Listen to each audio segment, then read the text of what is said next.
बिस्मिल्लाहिर्रहमानिर्रहीम।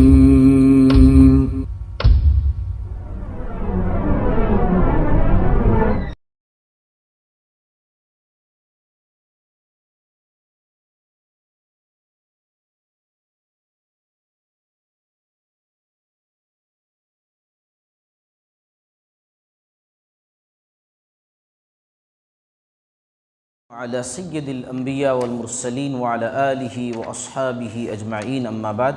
अऊज़ु बिल्लाहि मिनश शैतानिर रजीम। बिस्मिल्लाहिर रहमानिर रहीम। लक़द कान लकुम फ़ी रसूलिल्लाहि उस्वतुन हसनह। रब्बि इश्रह ली सदरी व यस्सिर ली अमरी वहलुल उक़दतम मिन लिसानी यफ़क़हू क़ौली। Rabbi ज़िदनी इल्मा, rabbi ज़िदनी इल्मा, rabbi ज़िदनी इल्मा। जंगे उहुद का मुकम्मल तज़किरा हो चुका। आज हम बात करेंगे उहुद के बाद के हालात के बारे में, लेकिन उससे पहले मेरा एक सवाल है, सोच करके जवाब दीजिएगा। जो जवाब अच्छा देगा इनाम ज़रूर मिलेगा इंशाल्लाह। पिछली किस्त के अंदर मैंने उहुद से जो नतीजे बरामद हुए, बहुत सारे मसाइल मालूम हुए, पॉइंट्स की बातें मालूम हुई जंगे उहुद से, मैंने बहुत सारी बातें जिक्र की, लेकिन उसमें से एक ख़ास मामला मैंने जिक्र ही नहीं किया। बहुत ख़ास बात, वो क्या ख़ास बात मैंने जिक्र नहीं किया। बहुत सारे मसाइल मैंने जिक्र किए, लेकिन एक बहुत ख़ास मसला जो जंगे उहुद से हमें मालूम होता है, और जंगे उहुद का वो बहुत हाईलाइट मामला है, ये भी इशारा मैं कर दूँ, बहुत हाईलाइट है ना, वो मामला मैंने उससे जो नतीजा मिलता है वो मैंने जिक्र ही नहीं किया। नहीं पहुँचे वहाँ तक जो मैं पूछना चाह रहा हूँ। एक हाईलाइट मामला तो रसूलुल्लाह सल्लल्लाहु अलैहि वसल्लम की इताअत है। जंग उहुद का सबसे हाईलाइट मामला है ना कि रसूलुल्लाह सल्लल्लाहु अलैहि वसल्लम की इताअत अगर नहीं करोगे तो उसका नतीजा क्या निकलेगा, वो जंग उहुद से मालूम हुआ। और एक मामला और जो बहुत हाईलाइट हुआ, और आज भी उस मामले को हम याद करते हैं, खुतबात में उस वाक़े का तज़किरा करते हैं जी। नहीं, उहुद पहाड़, खैर उहुद पहाड़ के बारे में तो है, लेकिन उहुद पहाड़ उतना मसला नहीं है, वो तो हर कोई जानता है। कोई दूसरा मामला, खैर एक क्लू देता हूँ, मैं इशारा करता हूँ। एक सहाबी और गुस्ल के मामले में वो बात है, एकदम बता दिया मैं, समझो। इससे मामला बताइए ना, ये तो वाक़या है, लेकिन इससे पॉइंट क्या निकलता है वो पूछना मैं चाह रहा हूँ। पॉइंट निकाल करके मुझे बताइए, क्लियर बताइए। कोई एक शख्स बताइए, क्लियर बताइए, जो क्लियर बता सकते हैं। नहीं, इताअत रसूल तो पहले हो चुका।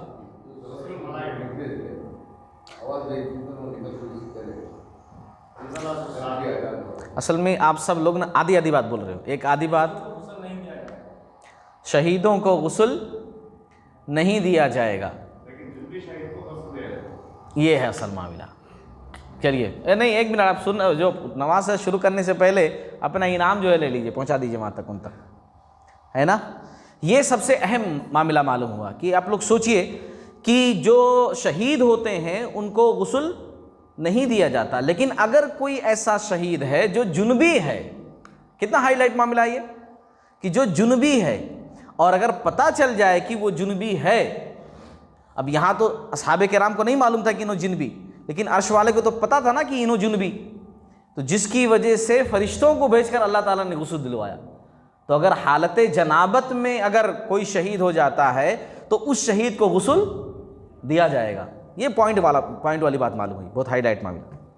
चलिए उसके बाद हम बात करते हैं। जहन में रखिए, खुद भी थोड़ा सोचा कीजिए, इंशाअल्लाह बहुत सारी बातें मालूम होंगी।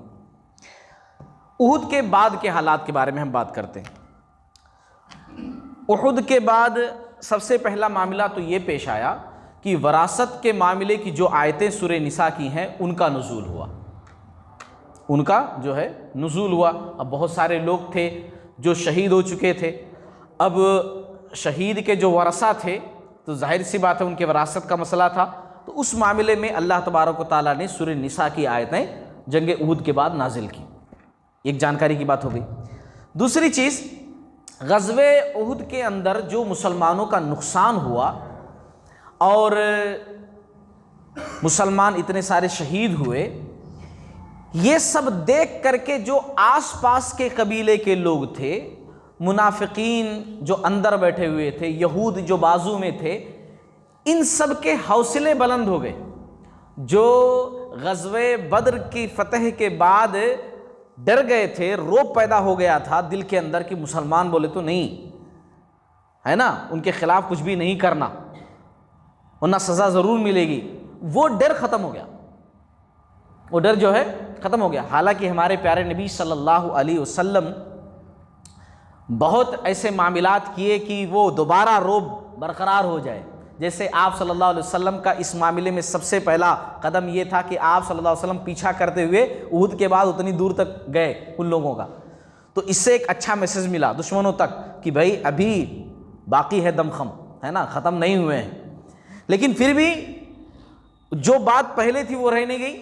ये लोग जरी हो गए, अंदर से बहादुर हो गए कि अब तो मुसलमान कमज़ोर हो गए हैं, ज़ख्मी हैं, दिल टूटा हुआ है, बहुत परेशान है अंदरूनी तौर पर, ताकत कम हो गई है, इफराद कम हो गए हैं लड़ने वाले, अब इनको ख़त्म किया जा सकता है। और इस सिलसिले में बहुत सारे वाक़यात हुए। मैं आज ख़ास तौर से 2 वाक़े का तज़किरा करूँगा और एक बात बताऊँगा। पहला वाक़या ये हुआ कि मुहर्रम सन 4 हिजरी का वाक़या है। जंग उहद कौन सी हिजरी में हुई? हिजरत के किसने? तीसरे साल, हिजरत के तीसरे साल सन 3 हिजरी में, है ना। अब ये चौथी हिजरी शुरू हो रही है और मुहर्रम यानी पहला महीना और पहला प्रॉब्लम शुरू हुआ कि बनु असद बिन खुज़ैमा एक कबीला था, मदीना के इर्द गिर्द रहने वाले कबीले थे, तो उन लोगों ने सर उठाया। अंदरूनी तौर पर उन लोगों ने तैयारी शुरू की कि जो है मुसलमानों पर हमला किया जाए। इन लोगों के सरदार तुलैहा और सलमा थे। तुलैहा और सलमा ये 2 लोग, दोनों भाइयाँ थे, ये लोग सरदार थे उस कबीले के। तुलैहा का नाम खुसूसी तौर से याद रखिए क्योंकि आगे मैं एक और वाक़या तुलैहा का नाम से जिक्र करूँगा, तो तुलैहा का नाम याद रखिए। तो तुलैहा और सलमा ये दोनों जो है मुसलमानों के ख़िलाफ़ अंदरूनी तौर पर साजिश शुरू कर दी, खुफिया तौर पर, कि अंदरूनी तौर से तैयार हो जाएंगे और उसके बाद फिर अचानक मुसलमानों पर हमला करेंगे, लूट मार करेंगे, उनके जानवरों को हकाल लाएंगे और इसी तरीके से माल दौलत छीन लाएंगे क्योंकि वो लोग कमज़ोर हो चुके। और अगर लड़ाई की नौबत आ गई तो हमारे पास तेज़ रफ्तार घोड़े हैं, उटनियाँ हैं, हम लड़ भिड़ करके भाग आएंगे, हमको कोई पकड़ नहीं सकता है ना। वो ऐसा सोच रहे थे। हालांकि उनमें एक बंदा था कैस बिन हारिस नाम का, उसने समझाया कि देखो तुम लोग गलत रूट पर जा रहे हो, तुम लोग गलत समझ रहे हो। मक्का वाले इतनी बड़ी फौज लेकर के गए, 3000 उनकी तादाद थी, असलहा उनके पास ज़बरदस्त था, उनके पास भी सवारियां ज़बरदस्त थी, फिर भी हालत क्या हुई उनकी, तुम लोग देखे उनकी हालत क्या हुई। मुसलमान इतने दूर तक उनका पीछा करते हुए आए और तुम्हारे पास तो 150-200 सवार खाली हैं, हज़ारों में भी नहीं है, तो तुम लोग संभलो, मत हमला करो। लेकिन ये लोग कि नहीं वो ख़त्म हो चुके, उनकी ताकत ख़त्म हो चुकी मुसलमानों की, ये चक्कर में ये लोग अपनी हरकत से जो है बाज नहीं आए। अच्छा, अब ये लोग अंदरूनी तौर पर तैयारी कर रहे थे और अल्लाह की मर्जी देखिए कि उसी जो है सिचुएशन में, उन्हीं हालात में एक बंदा उनके बाजू के कबीले तय, एक दूसरा कबीला था, बाजू के कबीले का बंदा मदीना में अपने रिश्तेदार के पास आया। अब मदीना के अंदर एक सहाबी थे, तलीब रज़ी अल्लाह ताला अन्हु का नाम था। तो तलीब रज़ी अल्लाह ताला अन्हु के यहाँ उस बंदे की रिश्तेदारी थी। वो बंदा जो अपने रिश्तेदार के यहाँ आया तो क्या हुआ कि बातों बातों में उसने बता दिया कि वो मेरे बाजू वाला कबीला जो है वो लोग ऐसे ऐसे तैयारी कर रहे हैं। अब वो सहाबी सुन करके चौंक गए और उसी वक्त रसूलुल्लाह सल्लल्लाहु अलैहि वसल्लम के पास लेकर आए कि या रसूलुल्लाह सल्लल्लाहु अलैहि वसल्लम ये कुछ कह रहे हैं, फलां कबीला हमारे खिलाफ तैयारी कर रहा है। आप सल्लल्लाहु अलैहि वसल्लम ने सवाल जवाब किए, भाई कैसा कैसा मालूम हुआ, क्या नहीं, पूरी जानकारी आप सुन ले ली। उसके बाद आप सल्लल्लाहु अलैहि वसल्लम ने पता कराया, बात सच्ची है। आप सल्लल्लाहु अलैहि वसल्लम ने अपने एक प्यारे सहाबी अबू सलमा बिन अब्दुल असद रज़ी अल्लाह ताला अन्हु, एक सहाबी थे, उनको बुलाया फिलफोर, कहा आओ मेरे पास। हालांकि ये अबू सलमा जो सहाबी हैं ये ज़ख्मी थे ग़ज़वे उहद के मौके पर, लेकिन जो है उनका ज़ख़म भर गया था, अभी थोड़ा थोड़ा बाकी था, मगर उस तरह ज़ख़म नहीं रह गया था, चलने फिरने के लायक हो गए थे। आप सल्लल्लाहु अलैहि वसल्लम ने उनसे कहा कि फ़ौज तैयार करो। अंसार और मुहाजिरीन तकरीबन 150 की तादाद में फ़ौज इकट्ठा हो गई। आप सल्लल्लाहु अलैहि वसल्लम ने कहा खामोशी से जाओ और उनके हमला करने से पहले हमला करके आओ। देखिए मुसलमानों ने अक्सर जब भी ऐसा किया है ना तो जवाबन किया है हमला, क्योंकि अगर वो हमला नहीं करते तो वो लोग हमला करते। तो जाहिर सी बात है हर मुल्क को, हर कौम को यह हासिल है अपनी हिफाजत करने का, है ना। आप सल्लल्लाहु अलैहि वसल्लम ने भेजा कि उनके हमला करने से पहले जाकर के तुम हमला करो। अब ये लोग खुफिया तौर पर गए, दिन में छुपे रहते कहीं पहाड़ के पीछे, कहीं घाटी के अंदर, और रात में सफ़र करते। आखिरकार अचानक हमला किए जाकर के उस कबीले पर, बनु असद बिन खुज़ैमा पर, है ना। अब ये तुलैहा, सलमा, ये दोनों सरदार पूरे लोग जिधर देखो उधर भाग गए, क्योंकि उन लोगों को उम्मीद ही नहीं थी कि मुसलमान इतना अचानक हमला कर देंगे। अब अचानक हमला किए तो वो लोग जाहिर सी बात है भाग गए इधर उधर छोड़ छाड़ करके। मुसलमान फतेहयाब होकर के जो है वापस लौटे। उसके बाद की बात एक बताऊं मैं, ख़ास बात, कि ये जो इस फौज के कमांडर थे अबू सलमा रज़ी अल्लाह ताला अन्हु, जब वापस आए तो इनका ज़ख़म फिर से हरा हो गया, यानी फिर से ताज़ा हो गया। ज़ख़म जो लगा हुआ था, अभी भाग दौड़ सवारी, जाहिर सी बात आप ज़रा सोचिए, माइंड में लाइए कि घोड़े पर सवार होकर जा रहे हैं तो झटका कितना लगता है ना। अब फिर वहाँ पर जो है भागम दौड़ इधर उधर, तो जिसकी वजह से उनका ज़ख़म फिर से जो है ताज़ा हो गया। और फिर उसके बाद 27 जमादुल आखिर को ये सन 4 हिजरी में इनकी वफ़ात हो गई। मदीना मनव्वरा में इन्हें जो है दफन किया गया। ये भी एक किस्म के शहीद थे, क्योंकि ज़ख़म कब लगा था? ग़ज़वे उहुद में लगा था। तो उहुद के ज़ख़म की वजह से इनका इंतकाल हुआ ना, तो इसीलिए इनको भी शहीद माना गया। लेकिन इनको गुस्ल दिया गया, इनकी नमाज जनाजा भी पढ़ी गई। क्यों? क्योंकि ये मैदान जंग के अंदर शहीद नहीं हुए, है ना। बाद में ये शहीद हुए ना, तो शहीद माने गए, लेकिन वो रूल्स लागू इनके ऊपर नहीं हो सकते जो मैदान जंग में शहीदों के ऊपर लागू होते हैं। ये पॉइंट की बात याद रखें।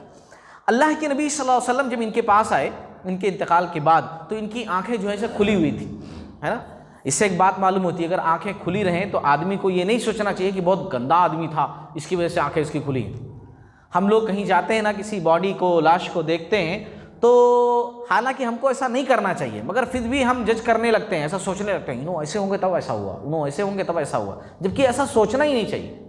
इन्ना लिल्लाहि व इन्ना इलैहि राजिऊन पढ़ना चाहिए। आदमी मुसलमान था, उसके हक़ में दुआए खैर करनी चाहिए, बस। बाकी बातें नहीं सुनी, बाकी अल्लाह के ऊपर छोड़ देना चाहिए। हिसाब किताब वो क्या उसका मामला, वो अल्लाह ताला के ऊपर छोड़ देना चाहिए। हमें उसमें हक़ ही हासिल नहीं।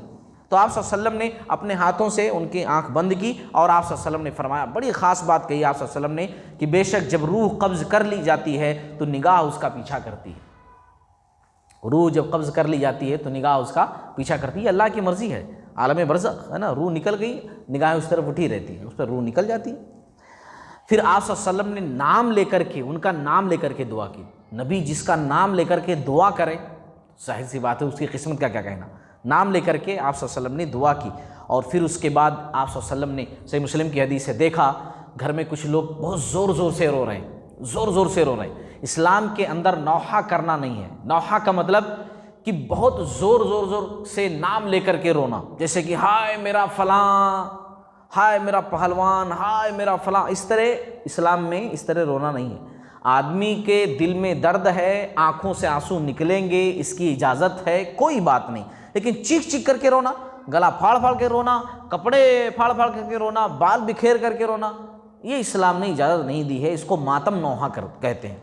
ये जो शिया हज़रात मुहर्रम में करते हैं ना, ये क्यों करते हैं नहीं करते हैं वो बात अलग है। जो कर रहे हैं ये तरीक़ा ही इस्लाम के ख़िलाफ़ है। इस्लाम में ये है ही नहीं, मातम करना ही नहीं है इस्लाम के अंदर, क्योंकि आप सल्लल्लाहु अलैहि वसल्लम की हदीस है कि जो इस किस्म की हरकत करे वो मुझ में से नहीं है।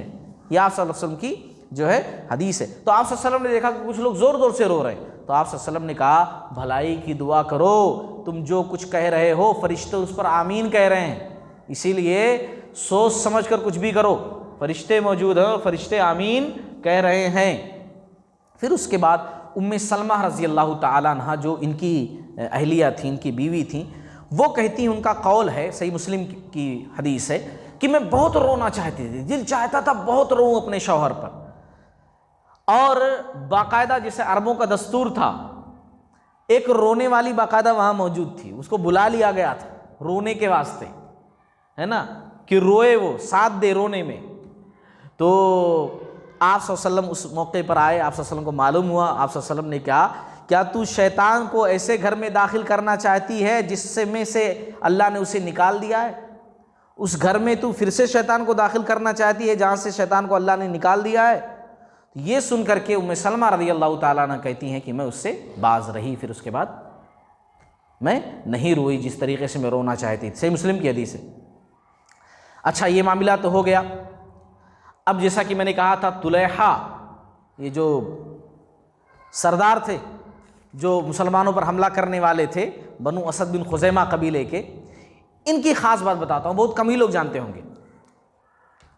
आप सल्लल्लाहु अलैहि वसल्लम के इंतकाल के बाद, दुनिया से रुखसत होने के बाद, काफ़ी लोगों ने नबी होने का दावा किया है ना। कुछ लोगों के नाम आप लोग जानते होंगे, है नहीं? जैसे मुसैलमा कज़्ज़ाब, ये तो बहुत मशहूर नाम है ना। मुसैलमा कज़्ज़ाब बहुत पावरफुल हो गया था, ये बंदा नबी होने का दावा किया था। ये भी साहब नबी होने का दावा किए थे। मैं ये ख़ास बात बताना चाहता हूँ, नबी होने का दावा तुलैहा असदी भी किए थे। ये बनु असद के सरदार थे, मैंने पहले भी कह दिया, बहुत बहादुर थे। लोग कहते थे कि इस बंदे के अंदर 100 लोगों की ताकत अकेले ही है। और फसीहुल लिसान थे, गुफ्तगू बड़ी मीठी करते थे। जो लोग गुफ्तगू मीठी करते हैं ना, उनके जाल में काफ़ी लोग फंस जाते हैं। तो लोगों को फंसाना इनको आता था अच्छे से। ये क्या किए कि इस वाक़े के बहुत बाद की बात है, सन 9 हिजरी, ये तो सन 4 हिजरी का वाक़या मैं जिक्र कर रहा हूँ ना, सन 9 हिजरी में आपको लेकर जा रहा हूँ। सन 9 हिजरी में बनु असद के लोग इस्लाम कबूल करने आए मदीना, है ना। ये भी साथ में आए, आकर के इस्लाम कबूल किए, लेकिन जब वापस गए फिर अपने कबीले तो मुर्तद हो गए, इस्लाम से जो है हट गए और नबी होने का दावा कर दिया। मुसैलमा कज़्ज़ाब ने भी आप सल्लल्लाहु अलैहि वसल्लम का मकाम देख करके ना नबी होने का दावा किया था। और ये भी शायद यही देखे होंगे कि कितनी इज्जत मिलती है, कितना ऊंचा मकाम है। इन्होंने भी जाकर नबी होने का दावा कर दिए कि मैं नबी हूँ। आप सल्लल्लाहु अलैहि वसल्लम ने अपनी ज़िंदगी में इसको ख़त्म करने के लिए ज़रार बिन अज़ूर, एक सहाबी थे रज़ी अल्लाह तआला अन्हु, उनको भेजा था। ज़रार नाम था।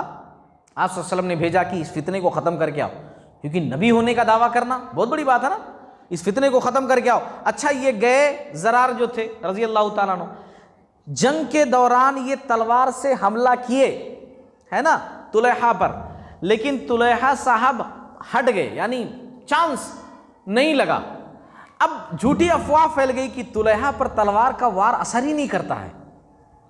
लोग झूठी बात फैलाने में बड़े माहिर होते हैं। आज भी देखिए, झूठी बातें बहुत ज़ोर शोर से फैल जाती हैं, और ऐसी बातें जो अकीदे से जुड़ी होती हैं ना, उनको लोग कहाँ से कहाँ पहुँचा देते हैं। बाबा लोगों के किस्से आप पढ़ो, फला बाबा थे तो ऐसा कर दिए, फला बाबा थे तो ऐसा कर दिए, है नहीं। एक जगह का वाक़या तो ऐसा हुआ कि वो कहीं गटर में ना पैक होने की वजह से अंदर गैस पैदा हो गया, कचरा बहुत ज़्यादा जमा हो गया, और जमा होने की वजह से कई दिनों से उसमें जो है गैस पैदा हो गया। अच्छा, वो ज़मीन गैस की प्रेशर से ना अंदर से ज़मीन उठने लगी, ऐसा है ना, उठने, क्योंकि गैस के अंदर भी बहुत पावर होती है भाई। अब वो ढोल ताशा बजना शुरू हो गया कि बस बाबा आ गए यहाँ पर, है ना। उसके बाद जब भड़ाम फूटा और पूरा कचरा ऊपर आया ना, तो समझ में आया कि क्या हुआ था। तो ऐसा ही रहता है, कहीं पत्थर अजीब सा रखा हुआ है तो वो कुछ और बन जाता है ना, किसी और का बसेरा हो जाता है। कुछ भी अजीब व गरीब चीज़ें देखते हैं ना लोग। तो हमारे मुसलमान कम नहीं हैं, दूसरों की बात मत सुनिए, हमारे मुसलमान भी कम नहीं हैं। वो बकरों के ऊपर अल्लाह मोहम्मद लिखा हुआ है ना। चलो ठीक है, लिखा हुआ वैसा जैसा शेप बना हुआ, तो क्या मतलब, तो क्या भाई, गौर से देखो आसमान पर, वो देखो ला इलाहा इल्लल्लाह लिखा हुआ है, गोभी के फूल में लिखा हुआ है ना, बच्चे के कान में लिखा हुआ है। इससे क्या भाई, कौन सी बड़ी बात हो गई? इसी में परेशान रहते हैं। सहाबे किराम इनके पीछे नहीं पड़े रहते थे, वो जो सच्चाई है, हकीकत है, प्रैक्टिकल है, उसमें आते थे। हम लोग खाली तस्वीरें देख देख करके ना उसी में, गोभी के फूलों में, दूसरी जगह में ढूंढ ढूंढ करके परेशान रहते हैं। पूरा ईमान वहीं तरकारियों में दिखा देते हैं। तो बहरहाल मैं जिक्र कर रहा था कि इन्हें बच गए साहब। अब जब ये बच गए तो लोग मशहूर कर दिए कि इनके ऊपर तो तलवार का असर ही नहीं होता, बहुत बड़े आदमी है। अच्छा, अब जब इनकी शोहरत बढ़ी तो कबीले तय, बनु असद, गतफान, आसपास के कबीले थे, बहुत सारे लोग जा करके इनके मिल गए कि भाई हाँ इन्हों नबी हैं, इन्हों नबी हैं बहुत, और उनका पूरी फौज बन गई, फौज बन गई। रसूलुल्लाह सल्लल्लाहु अलैहि वसल्लम के दौर में इनका तो कुछ नहीं हुआ, हालांकि ये झूठी बातें बहुत फैलाते रहे। इन्होंने भी कहा कि हमारे ऊपर भी नमाज जिब्रील अलैहिस्सलाम लेकर के आए हैं, लेकिन उसमें सजदा नहीं है। इनके वाली नमाज में सजदा जो है नहीं था, बोलते थे सजदा मत करो, पता नहीं कैसे नमाज पढ़ो, ये कहते थे। और झंडा इनका सुर्ख होता था, हमेशा सुर्ख झंडा लेकर घूमते थे। कई मरतबा मदीने पर हमला करने की कोशिश किए थे, मगर नाकाम रहे थे। साहबे कराम मुँह तोड़ जवाब दिए थे। अबू बकर सिद्दीक रज़ी अल्लाह तआला अन्हु का जब दौर आया आप सल्लल्लाहु अलैहि वसल्लम की वफ़ात के बाद, तो अबू बकर सिद्दीक रज़ी अल्लाह तआला अन्हु ने खालिद बिन वलीद रज़ी अल्लाह तआला अन्हु को भेजा इनके मुकाबले के लिए, और खालिद बिन वलीद रज़ी अल्लाह तआला अन्हु ने एक ही हमले में इनका सफाया किया। अच्छा, लेकिन ये बच गए, फिर भी ये शाम की तरफ भाग गए। फौज तो इनकी ख़त्म हो गई, लेकिन शाम की तरफ ये भाग गए। फिर उसके बाद जब मदीना के आसपास के सारे कबीले मुसलमान हो गए, लोग जो है काफ़ी इस्लाम का रोब दबदबा बढ़ गया, और उमर बिन ख़त्ताब रज़ी अल्लाह तआला अन्हु का दौर जब शुरू होता है, तब ये आए फिर उमर बिन ख़त्ताब रज़ी अल्लाह तआला अन्हु के दौर में, और मदीना आए, अपने किए पर शर्मिंदगी का इजहार किया, और फिर उसके बाद फिर से इस्लाम कबूल किए। अब इस्लाम कबूल किए, इस्लाम कबूल करने के बाद अब अच्छे मुसलमान बने। किस्मत देखिए इनकी कि इतना सब कुछ करने के बाद, कहते हैं ना वो तो इज़्ज़ु मन तशा वो तो ज़िल्लु मन तशा बियदिकल खैर, अल्लाह के हाथ में सारी भलाइयाँ होती हैं, अल्लाह जो चाहता करता है। तो इनकी किस्मत देखिए कि अब आए ये मुसलमान हुए, और जंग कादसिया जैसी जंग में शरीक हुए, है ना, जंग कादसिया जैसी उमर बिन ख़त्ताब रज़ी अल्लाह तआला के दौर की जंग कादसिया में शरीक हुए, नहावंद में शरीक हुए, और उसी में शहादत जैसा मकाम हासिल किए। लो सब कुछ साफ हो गया, नहीं कहते हैं ये किस्मत इसको बोलते हैं, है नहीं, इसको असली किस्मत बोलते हैं, है ना। शहादत जैसे अजीम मकाम पर ये फाइज हुए। अल्लाह ताला जो चाहता करता है। इनके भाई जो थे सलमा बिन खुवैलद, इनके बारे में आता है कि एक कौल है कि इस्लाम कबूल नहीं किए थे। हाफिज़ इब्ने हजर रहमतुल्लाह अलैह ने एक कौल ये भी जिक्र किया है कि नहीं, इनके भाई भी मुसलमान हुए थे, लेकिन वो मुर्तद हो गए थे, और मुर्तद की हालत में ही ख़त्म हो गए थे, मुसलमान नहीं हो सके थे। अलबत्ता ये शहादत जैसा मकाम हासिल किए थे सन जो है 21 हिजरी में, है ना, जंग नहावंद के अंदर। तो ये एक बात हो गई। अच्छा, आप दूसरा वाक़या भी सुन लीजिए, ग़ज़वे उहद के बाद की है। इसी महीने में, मुहर्रम के महीने में ही, सन 4 हिजरी मुहर्रम का महीना है, और मुहर्रम की 5 तारीख़ है। आप सल्लल्लाहु अलैहि वसल्लम को इत्तला मिली कि खालिद बिन सुफियान हुज़ली, ये कबीला याद रखिए, है ना, कबीले बनु हुज़ैल, इसीलिए उसके सरदार थे खालिद बिन सुफियान। तो खालिद बिन सुफियान कबीले हुज़ैल के थे, बनु हुज़ैल के, इसलिए इनको हुज़ली कहते हैं। तो खालिद बिन सुफियान हुज़ली ये साहब तैयारी करने लगे मुसलमानों को ख़त्म करने की। मुसलमानों के एक दो दुश्मन नहीं थे। अब ये वाक़यात आप सुनो और आज के हालात का जायज़ा लो। हम लोग बोलते हैं ना बड़े परेशान हैं, बड़े परेशान हैं, सब हमको मिटाने पर तुले हुए हैं। ये कितने परेशान थे उस वक़्त की परेशानियाँ आप देखो, और आज के हालात देखो तो आज के हालात ज़ीरो हैं, है ना। सुकून से घर में रहते हो, उस वक़्त हमेशा डर लगा रहता है किस तरफ से हमला हो जाए, किस तरफ से अटैक हो जाए, मगर मुसलमान अपने ईमान से सबका जो है डटकर मुकाबला करते थे, है ना। तो खालिद बिन सुफियान हुज़ैली जो है ये भी तैयारी करने लगे मुसलमानों पर हमला करने की, और ये बंदा बहुत बुरा था, है ना। ये तुलहा वगैरह तो उसके सामने ज़ीरो थे, ये बंदा वाकई में बहुत गंदा बंदा था। रसूलुल्लाह सल्लल्लाहु अलैहि वसल्लम को हमेशा गालियाँ दे रहा, नौज़ुबिल्लाहि मिन ज़ालिक, मुसलमानों के ख़िलाफ़ हमेशा लोगों को भड़काना, और ख़ुद इतना मगरूर बंदा था, इतना गुरूर वाला, मुतकब्बिर, हमेशा अकड़ कर चलने वाला ये बंदा खालिद बिन सुफियान हुज़ली। आप सल्लल्लाहु अलैहि वसल्लम को जब इत्तला मिली कि ये फ़ौज जमा कर रहा है, और मक्का के करीब बिल्कुल 40 या 47 किलोमीटर दूर, है ना, एक मकाम था वादी उरना, वहीं बसेरा जमाए हुए है, लोगों को वरगला रहा है, फ़ौज इकट्ठी कर रहा है। अल्लाह के नबी सल्लल्लाहु अलैहि वसल्लम ने इसके मुकाबले के लिए एक अलग अंदाज़ अपनाया। आप सुनकर हैरान हो जाएंगे, इतनी बड़ी फ़ौज उसकी है, लोगों को जमा कर रहा है, इसके मुकाबले के लिए खाली एक ही बंदे को भेजा आप सल्लल्लाहु अलैहि वसल्लम ने, सिर्फ एक आदमी, अपने एक सहाबी को आप सल्लल्लाहु अलैहि वसल्लम ने भेजा। क्योंकि आप सल्लल्लाहु अलैहि वसल्लम खून खराबा नहीं चाहते थे, ये नहीं चाहते थे इधर से फ़ौज जाए उधर से फ़ौज आए, दोनों लड़ें, इधर के लोग शहीद हों उधर के लोग मारे जाएं, इंसानियत जो है कत्ल हो। आप सल्लल्लाहु अलैहि वसल्लम ऐसा नहीं चाहते थे। आप सल्लल्लाहु अलैहि वसल्लम चाहते थे कम से कम खून खराबा हो, कम से कम हो। इसीलिए आप सल्लल्लाहु अलैहि वसल्लम ने कहा कि भाई ये सब जो आग लगा रहा है, कौन लगा रहा है? खालिद बिन सुफियान हुज़ली, है ना। अगर उसी को ख़त्म कर दिया जाए तो ये लोग जितने इकट्ठा हुए हैं सब इधर उधर बिखर जाएंगे। इसीलिए उसको ही ख़त्म कर दिया जाए, उस एक बंदे को ख़त्म कर दिया जाए। वो एक बंदा ख़त्म हो जाएगा तो सब कुछ मामला सीख हो जाएगा। अच्छा, अब हुआ ये कि आप सल्लल्लाहु अलैहि वसल्लम ने इस काम के लिए अब्दुल्ला बिन उनैस रज़ी अल्लाह तआला अन्हु को चुना। नाम याद रखिए, अब्दुल्ला बिन उनैस रज़ी अल्लाह तआला अन्हु, बड़े मशहूर साहबी थे। ये सिर्फ बहादुर नहीं थे, बहादुर होने के साथ साथ अक्लमंद भी थे। ये दोनों चीज़ें अगर इंसान के अंदर मौजूद हो ना तो परफेक्ट इंसान होता है। बहादुरी अलग चीज़ है और उसके साथ साथ होशियारी भी होनी चाहिए। बहादुरी और होशियारी दोनों चीज़ें, तो इनके अंदर बहादुरी भी थी और होशियारी भी थी, बहुत ज़हीन थे। और इनका ताल्लुक़ कबीले जुहैना से था। मैं ख़ास तौर से इनके कबीले का नाम क्यों जिक्र कर रहा हूँ, कबीले जुहैना, क्योंकि कबीले जुहैना एक बहुत बड़ा कबीला था। अरब में अगर कोई बोलता था मैं कबीले जुहैना से हूँ तो लोग बहुत इज्जत देते थे, क्योंकि कबीले जुहैना बहुत पावरफुल कबीला था, बहुत बड़ा कबीला था और उसके ब्रांचेस, शाखाएँ बिखरी हुई थी जगह जगह जगह जगह, है ना। तो आप सल्लल्लाहु अलैहि वसल्लम ने इनको बुलाया और पूरा मामला समझाया और कहा कि सिर्फ उस एक बंदे को तुम्हें ख़त्म करना है ताकि ये जंग हो ना, मामला सलट जाए, ख़त्म हो जाए। अच्छा, ये बोले या रसूलुल्लाह सल्लल्लाहु अलैहि वसल्लम मैं तैयार हूँ, लेकिन मैं उसको पहचानता नहीं हूँ, उसको जानूंगा कैसे कि यही है? मैंने कभी उसको देखा नहीं है, खालिद बिन सुफियान को, मैं कैसे जानूंगा उसको? तो अल्लाह के नबी सल्लल्लाहु अलैहि वसल्लम ने कहा ऐसा है, जब उसको देखोगे ना तो शैतान की याद आ जाएगी तुमको। पहली निशानी तो यही, उसको देखोगे तो शैतान की याद आ जाएगी। और दूसरी बात ये कि जब उसको देखोगे तो तुम्हारे जिस्म में कभी तारी हो जाएगी उसको देख करके। तो बोले या रसूलुल्लाह सल्लल्लाहु अलैहि वसल्लम मैं ज़िंदगी में कभी किसी से डरा नहीं, तो कभी कैसे तारी होगी उसको देख करके? तो आप सल्लल्लाहु अलैहि वसल्लम ने कहा नहीं नहीं, निशानी यही है, यही इलामत है कि उसको देखोगे, जब निगाह उस पर पड़ेगी ना तो तुम्हारी बॉडी के अंदर कभी तारी हो जाएगी, तो समझ जाना कि यही बंदा है। अच्छा, अब ये साहब जो है सिर्फ एक तलवार लेकर के निकले। रास्ते में जो भी मिल रहा था, आप सल्लल्लाहु अलैहि वसल्लम से पूरी परमिशन इन्होंने ले ली थी। रास्ते में जो मिल रहा था बता रहे थे कि मैं कबीले हुज़ैल से हूँ, जो है मैं कबीले जुहैना से हूँ और हुज़ैल कबीले के सरदार का साथ देने जा रहा हूँ। मैं जुहैना कबीले से हूँ और जो है खालिद बिन सुफियान हुज़ली का मैं साथ देने जा रहा हूँ, उस फौज में भर्ती होने जा रहा हूँ। लोग बड़ी इज्जत दे रहे थे, हाँ भाई हाँ, कोई ख़तरा नहीं। अच्छा, ये होते होते ये जो है बिल्कुल करीब पहुँच गए, यहाँ तक कि दूर से इन्होंने देखा कि एक बंदा वहाँ पर लंबा चौड़ा तगड़ा पहलवान टाइप का दिखाई दे रहा है। उसको देखे तो वाकई में इनके जिस्म में कभी तारी हो गई, तो समझ गए कि यही बंदा है। निशानी इसके ऊपर जैसे मेरी निगाह पड़ी, ये मेरे फ्रेम में जैसे ही आया है ना, वैसे ही मेरे बॉडी के अंदर कभी तारी हो गई, ये वही बंदा है।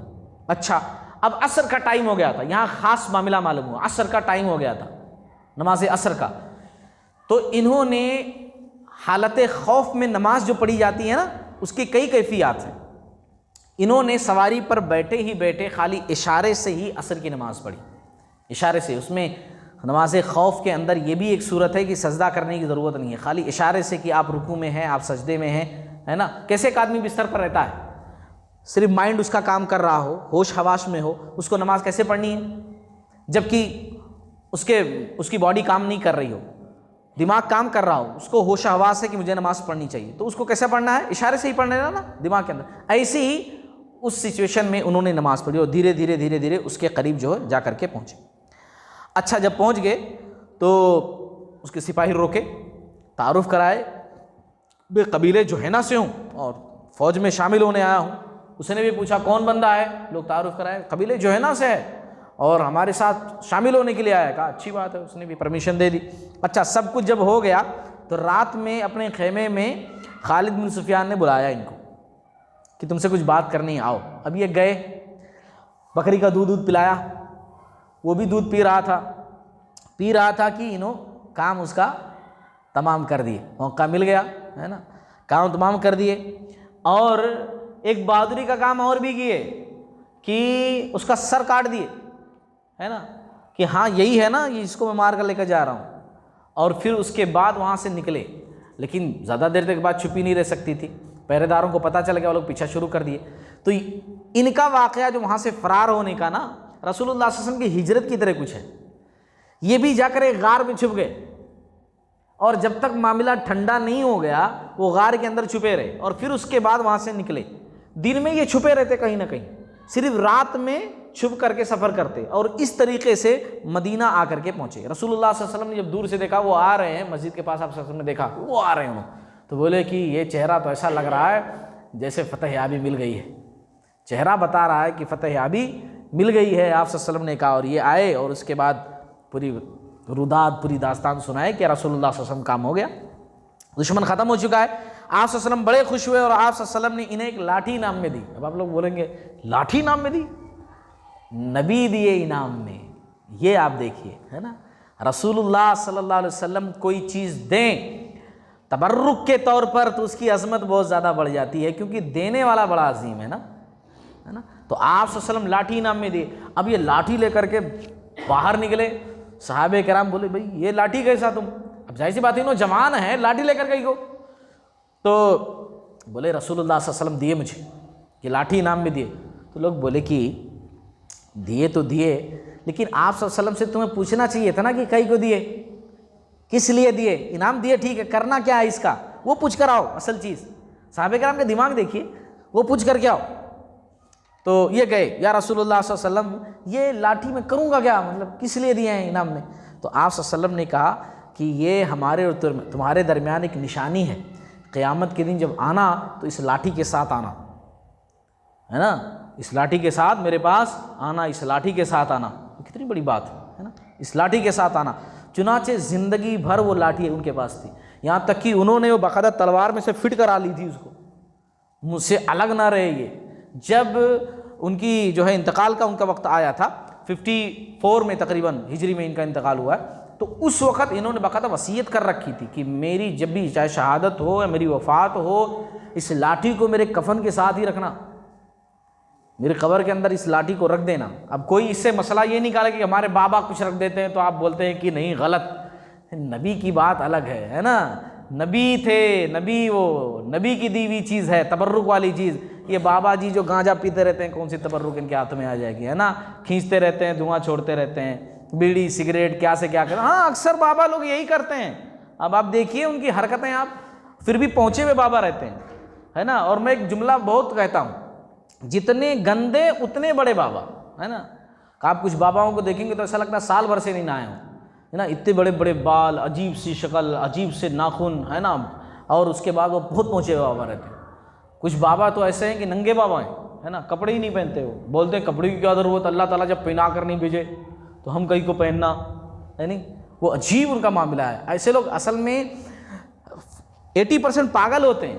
हाँ वो पागल होते हैं, उनके वाकई में उनका दिमाग नहीं होता है, लेकिन फिर भी लोग उनको जो है बाबा बना देते हैं। आप यूट्यूब पर देखिए तो अजीब अजीब बाबा हैं, हेलमेट वाले बाबा भी हैं, है नहीं, हेलमेट पहन करके बैठे रहते हैं। और बाबा लोग पढ़े लिखे लोग जाकर पैरा पढ़ रहे हैं, आप देखो हेलमेट वाले बाबा, है ना, बुर्का पोश बाबा, बेचारे मर्द हैं, बुर्का पहन के बैठे रहते हैं लोगों से। क्यों? उनकी निशानी है, बाकायदा उनका परचम है कि बुर्का पहन के बैठे रहते हैं, और ये हेलमेट पहन कर बैठे रहते हैं। अजीब अजीब, खैर बड़े किस्से कहानियाँ इन लोगों के। तो रसूलुल्लाह सल्लल्लाहु अलैहि वसल्लम ने उनको निशानी दी थी और आखिरी वक्त तक उनके पास ये निशानी मौजूद रही। एक बात मैं कहूँ, उसके बाद बात को ख़त्म करूँ। जब दुश्मनानी इस्लाम ने ये समझ लिया ना, इन दो वाक़यात से उन्होंने समझ लिया कि मुसलमानों का मुकाबला नहीं किया जा सकता। अभी भी मुसलमान बहुत मजबूत हैं, अभी भी मदीना के अंदर बैठे बैठे बहुत कुछ कर सकते हैं मुसलमान। जब इन लोगों को ये बात समझ में आ गई ना, तो इन लोगों ने एक दूसरा रास्ता अख्तियार किया, धोखा देने वाला रास्ता। ऐसा रास्ता इन्होंने अख्तियार किया जिसे सुन करके आज हमें तकलीफ़ पहुंचती है और बहुत ज़्यादा तकलीफ़ होती है वाक़यात पढ़ते हुए। तो सोचिए सहाबे किराम को, रसूलुल्लाह सल्लल्लाहु अलैहि वसल्लम को इन वाक़यात से कितनी तकलीफ़ पहुंची होगी, इन लोगों ने कैसे कैसे कारनामे अंजाम दिए। अब इन बातों का जो वाक़या है कि इन लोगों ने इसके बाद कौन सी चालें चली जिसमें सहाबे किराम का बहुत नुकसान हुआ, है ना, वो बातें इंशाअल्लाह हम अगली किस्त के अंदर रखेंगे आप लोगों के सामने। अल्लाह ताला से दुआ, अल्लाह ताला हम तमाम लोगों को कहने सुनने से ज़्यादा अमल करने वाला